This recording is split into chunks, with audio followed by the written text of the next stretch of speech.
C'est contre cet engagement pour l'émancipation et le respect de l'Afrique et des Africains qu'Emmanuel Macron a décidé d'aller en guerre et de réaffirmer que nous, population d'Afrique, nous sommes des sous-hommes, des animaux, incapables de penser, de décider et de parler pour eux-mêmes.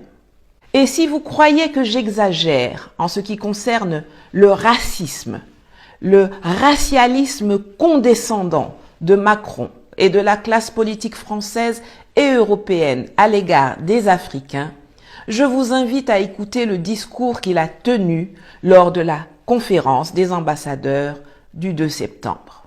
Alors qu'il venait de dire au ramassis d'incompétents rassemblés devant lui, connus sous le vocable de diplomatie française, que leur rôle est de continuer à discuter, même et surtout avec les gens avec qui la France n'est pas d'accord, en faisant allusion à Vladimir Poutine, il instruit quelques instants plus tard de combattre et de faire taire par tous les moyens ceux qui en Afrique sont en désaccord avec la France. La deuxième chose dans ce monde complexe, c'est qu'il faut assumer à chaque instant de pouvoir et de toujours continuer à parler à tout le monde. Mais il faut totalement l'assumer. Et il ne faut céder à aucune forme de fausse morale qui nous impuissanterait. Qui a envie que la Turquie soit la seule puissance du monde qui continue à parler et à être membre de l'OTAN, dois-je le rappeler, et à parler à la Russie? Oui. Le métier de diplomate, c'est bien de parler à tout le monde, y compris aux gens, et surtout aux gens avec lesquels nous ne sommes pas d'accord.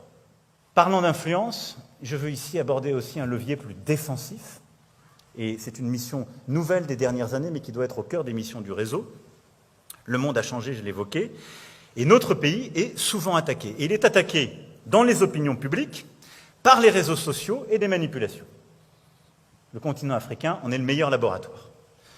Alors, par tout ce que je viens de dire, je veux qu'on sape en quelque sorte les sous-jacents. C'est parce qu'on aura une vraie politique partenariale qui passe par la culture, le sport, qui valorise nos diasporas, qu'on enlèvera, si je puis dire, les sous-jacents du narratif russe, chinois ou turc qui vient leur expliquer que la France est un pays qui fait de la néocolonisation et qui installe son armée sur leur sol. C'est ça ce qui se passe. Donc il faut casser en quelque sorte déjà parfois les éléments qu'on leur laisserait à utiliser. Mais on doit être beaucoup plus agressif, mobilisé sur ce sujet.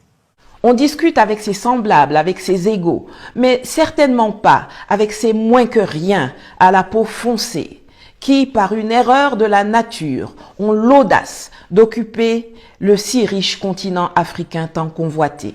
Ces gens qui sont si loin, qui nous sont inférieurs et qui, à la différence des Occidentaux et même des Orientaux, sont dénués de complexité, incapables de nuances, de paroles et de choix pertinents.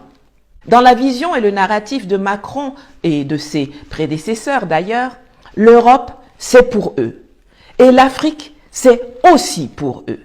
Et si par malheur l'Afrique devait échapper à la France, alors elle ne pourrait appartenir qu'aux autres, aux Américains, aux Russes, aux Chinois, aux Turcs, aux Indiens, aux Iraniens, à tous les autres, mais jamais aux Africains. Mais quels moyens s'octroie-t-il pour passer à l'exécution du plan correctif, du plan de riposte à l'éveil des consciences africaines que j'incarne et que je porte au péril de ma vie et de mon bien-être? Dans les années 60, les autorités françaises s'adressaient pour cela à des chefs d'État individuels. Houphouët-Boigny, Senghor et Yadema, ceux qui étaient d'accord restaient dans leur